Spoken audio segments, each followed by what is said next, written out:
Bharat Ratna doctor Bhimrao Ambedkar को कोटि कोटि नमन। ये कार्यक्रम डॉक्टर भीमराव अंबेडकर के जीवन पर आधारित है, जहां भारत की जनता के प्रति उनके योगदानों को पूरी सजगता से चित्रित और रेखांकित करने का प्रयास है। कार्यक्रम में दिखाई गई घटनाएं लब्ध प्रतिष्ठ पुस्तकों से ली गई हैं। इस कार्यक्रम के जरिए चैनल की ओर से एक विश्वसनीय, सजग और सकारात्मक प्रयास है कि डॉक्टर बाबा साहेब भीमराव अंबेडकर के जीवन की संघर्ष यात्रा एवं गौरव गाथा पूरे आदर के साथ घर घर पहुंचे और उनके योगदानों से सभी संपूर्णता में परिचित और आह्लादित हों। मैनेजर साहब की शर्त का मतलब ठीक वैसा ही है जैसे कोई आदमी गया हो किसी मोहल्ले में मुफ्त की मिठाइयां बांटने, उसने पूरे मोहल्ले को तो मिठाई खिला दी पर चाह कर भी खुद नहीं खा पाया।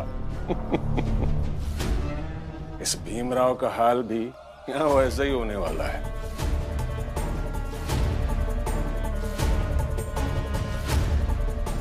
अब देखिए ना, कितना पढ़ा लिखा है आपका शिष्य, ग्रेजुएशन की डिग्री भी हासिल की है, पर चाह कर भी यहाँ किसी अखबार को छू नहीं पाएगा, पढ़ नहीं पाएगा।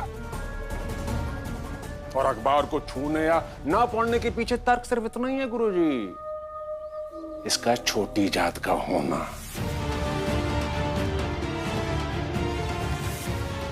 ये एक सच्चाई है गुरुजी, जिसे चाह कर भी ये कभी बदल नहीं सकता। इसे इस दफ्तर में नौकरी मिल गई बड़ी बात, वो भी सिर्फ इसलिए क्योंकि आपने इसकी पहुंच अखबार के मालिक तक लगाई थी। पर यहां काम करने के लिए इसे मैनेजर साहब की शर्त तो माननी ही पड़ेगी। क्यों मैनेजर साहब? जी बिल्कुल। मतलब आप दोनों मिले हुए हैं? एकदम सही पहचाना आपने। देखिए ना, आप उधर अखबार के मालिक से मिले और हम इधर मैनेजर साहब से मिले।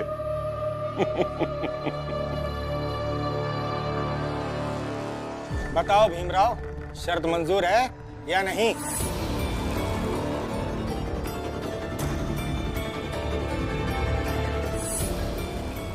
मुझे मंजूर है आपकी शर्त।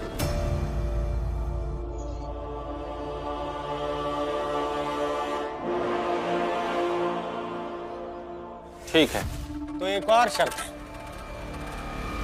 अब और कौन सी शर्त? गुरुजी थोड़ा सब्र कीजिए, शर्तों की पूरी परत तो खुलने दीजिए। बताइए बताइए गुरुजी को। ये जितनी देर यहां काम करेगा खड़ा होकर काम करेगा और खाना पीना सब बाहर।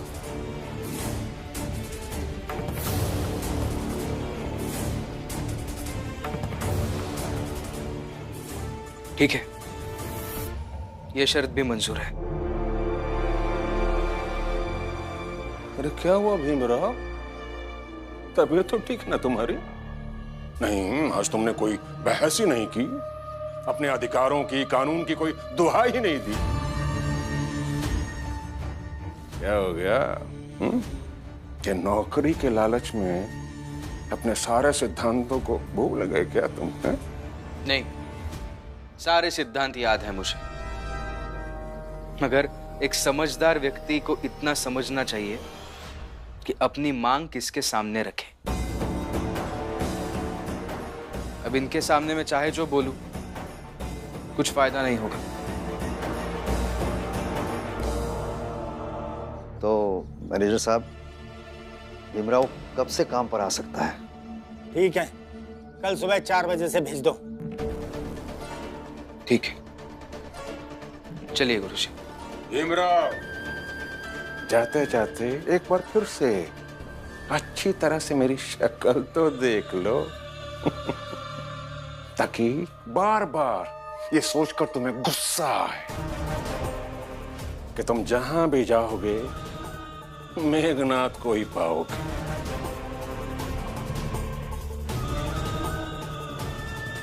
तुम्हारी जिंदगी को मुश्किलों से भर दूंगा मैं।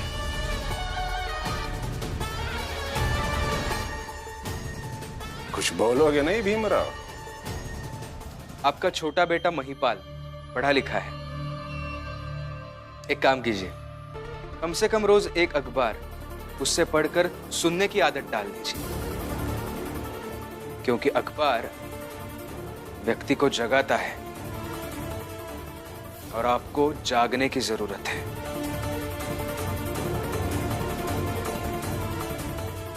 आता हूं कल सुबह। चलिए गुरुजी।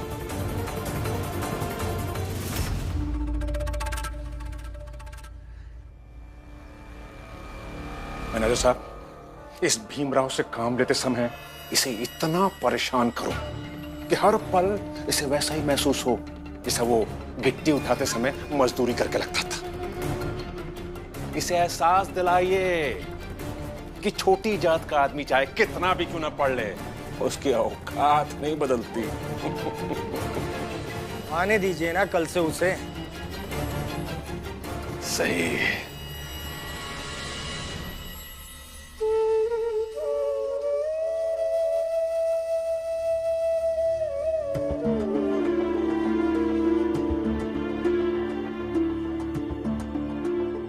लेकिन इन्हें जाने की जरूरत क्या है? जिनके घर छोटे होते क्या वो घर में नहीं रहते क्या? आप चिंता मत कीजिए, अभी आप सब लोग एक परिवार हो, आप साथ में रहिए। चाल इतनी बड़ी है, किसी भी कोने में रह लूंगी मैं। नानी ऐसे मत जाइए। बेटा कहीं दूर थोड़ी जा रही हूँ, इसी चाल में तो हूँ। मुझे जाना होगा। शोभा सामान ले ले और चल मेरे साथ।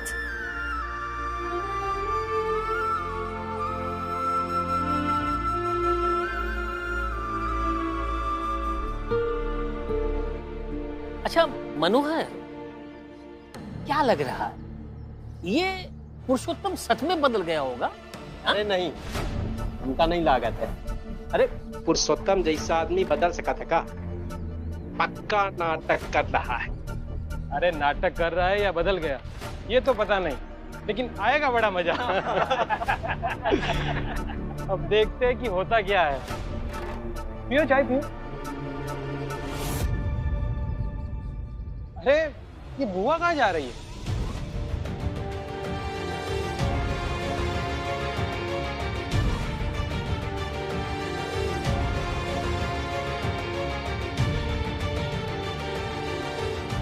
और मीरा भाई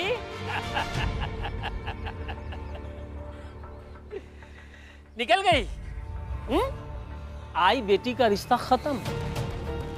पति के आते ही खुद से सामान लेकर बाहर पहुंचा दिया। अरे बस इतने दिन ही चला ये आई बेटी का रिश्ता। अच्छा बढ़िया इस्तेमाल की है शोभा ये का। अब बेचारी बुआ की किस्मत ही खराब है, तो अब कोई क्या कर सकता है? जहां जाती है रिश्ते खराब हो ही जाते हैं। जनार्दन काका,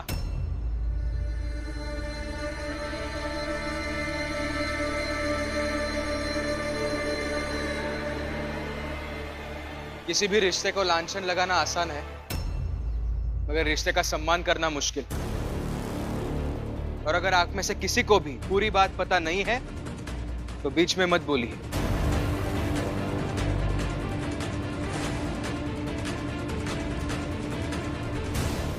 क्या पता जिसे आप भगाना समझ रहे हैं वो सम्मान करना हो। अच्छा भीमराव, मतलब तुम कुछ भी कह दोगे, कुछ भी कहानी सुना दोगे, हम सब मान लेंगे? हाँ? आप जरा शांत रहिए और इन्हें बोलने दीजिए, सब कुछ पता चलेगा। बुआ, शोभा काकी, क्या आपने एक दूसरे को माँ बेटी मानना बंद कर दिया है? भीम, ये लोग जो सोच रहे हैं ऐसा कुछ भी नहीं है। हाँ भीम, ऐसा कुछ भी नहीं है। लेकिन आपके हाथ में ये झोला देखकर तो ऐसा ही लग रहा है इन सबको कि आपका रिश्ता तो खत्म हो गया है। तो इस पर क्या कहेंगी आप? इन सब लोगों को अपने परिवार और रिश्तों की समझ कहाँ है? तभी तो इन्हें समझ नहीं आएगा कि घर के बुजुर्ग अपने से छोटों को जगह देने के लिए खुद घर से निकल जाए। इसे समर्पण कहते हैं, ना कि रिश्तों का खत्म हो जाना।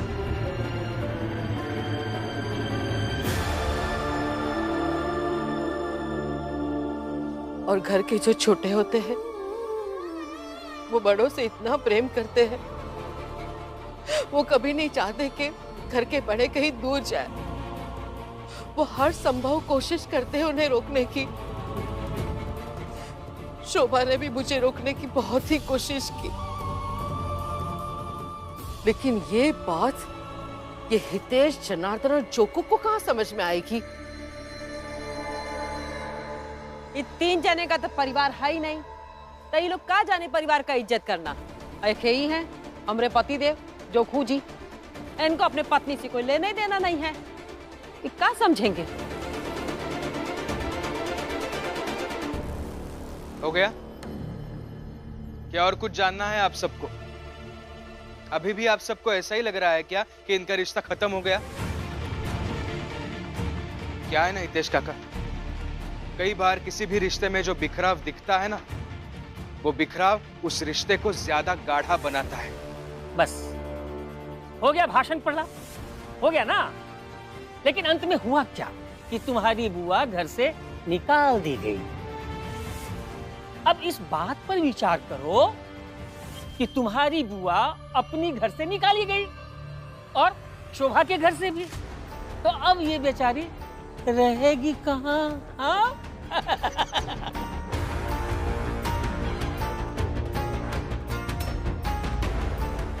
आ रहेगी मतलब? और इसमें सोचना क्या है? ये घर उसका भी है।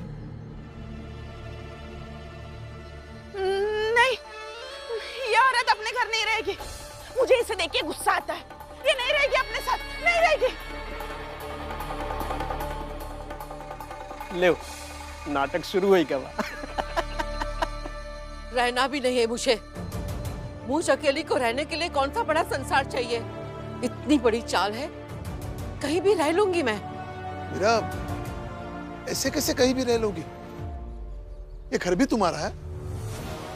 भैया आप चिंता मत करो, रह लूंगी मैं कहीं पे भी। मैंने कहा ना, ये बुढ़िया मुझे पसंद नहीं है। बात चीज़ भाई,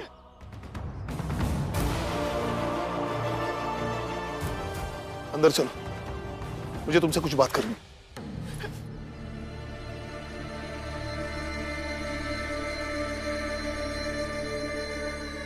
बुआ आप चिंता मत कीजिए, बाबा अच्छे से समझाएंगे उन्हें। भीम, भैया को बोल दे जीजा भाई को मनाने की कोई जरूरत नहीं है। मैं कहीं भी रह लूंगी बेटा। चलो अच्छा हुआ, अब चाल में नाटक का एक नया अध्याय फिर से शुरू हो गया।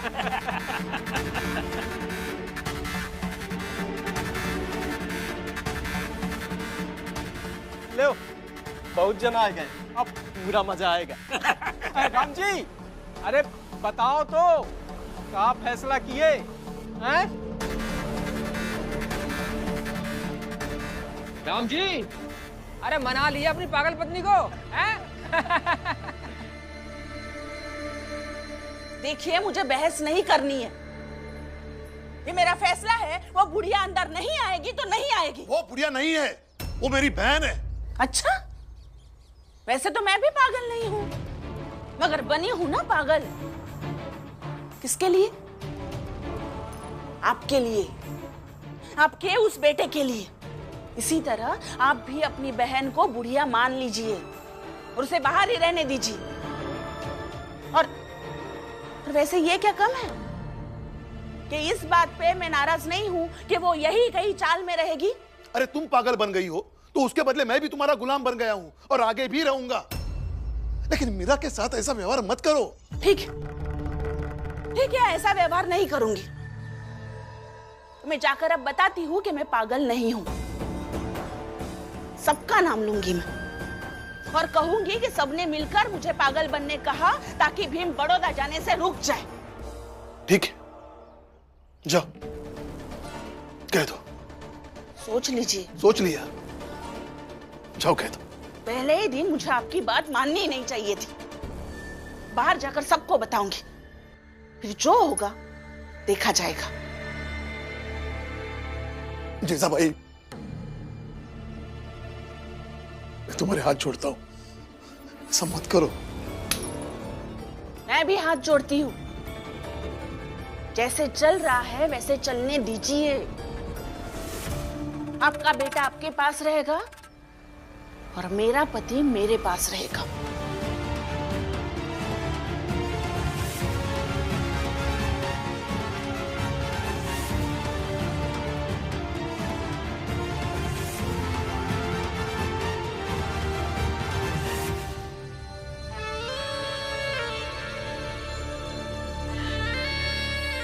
अरे राम जी, अरे इतना क्या मना रहे हैं अपनी पागल पत्नी को? अरे बाहर आओ। हमें राम जी को आखिर जीजा बाई कौन बात पे इतना देर अंदर रोक पाई? कुछ ना कुछ तो दाल में काला है जरूर। लो आ गया राम जी, आओ।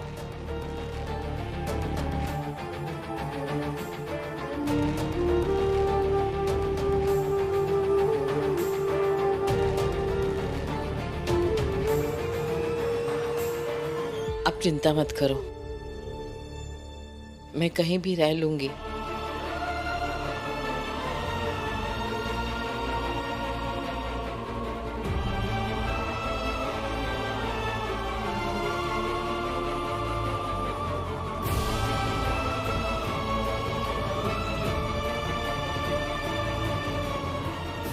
देखो मेरा, मैं तुम्हें घर तो नहीं ले जा सकता,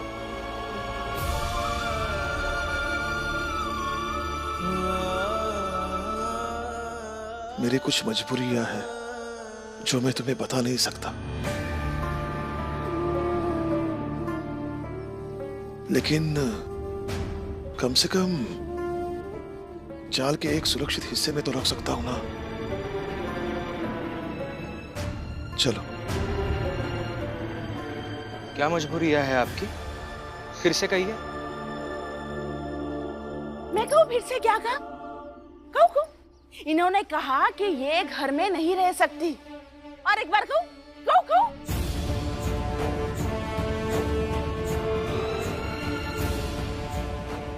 भीम, हाथ छोड़ दो मेरा। बताइए बाबा, क्यों कहा आपने ये सब? देखो बेटा, जैसे तुम अपने पत्नी का ख्याल रखते हो वैसे मैं भी अपने पत्नी का ख्याल रख रहा हूं।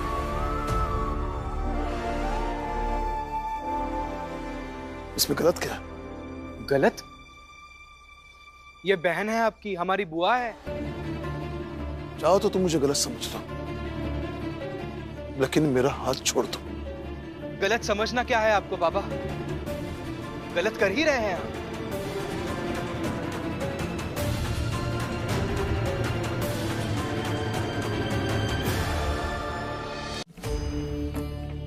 मतलब तुम मुझे अपराधी मानते हो?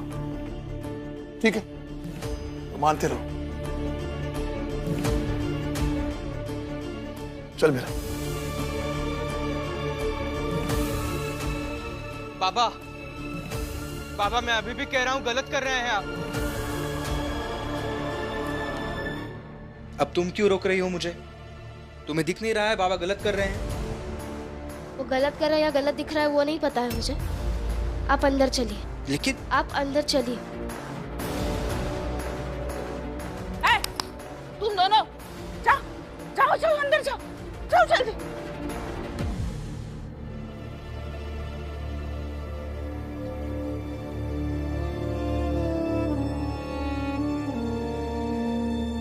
मेरा क्या कहूं?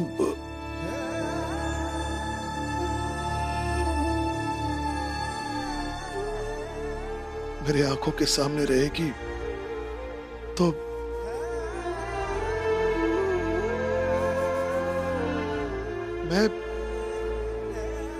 मैं इसी चाल में हूं, तुम्हें कोई दिक्कत आने नहीं दूंगा।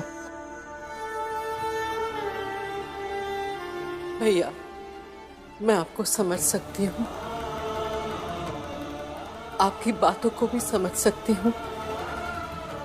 मुझे पता है आपने जीजाबाई को मनाने की पूरी कोशिश की होगी, अंदर आपने क्या बातें की होगी वो भी मैं समझ सकती हूँ। आपकी आंखों में मुझे बेबसी और मजबूरी दिख रही है। आप मेरे लिए परेशान मत होइए, मेरी चिंता मत कीजिए। मैं यहाँ रह लूंगी। चलती चाकी देख कर दिया कबीरा रोय, दुई पाटन के बीच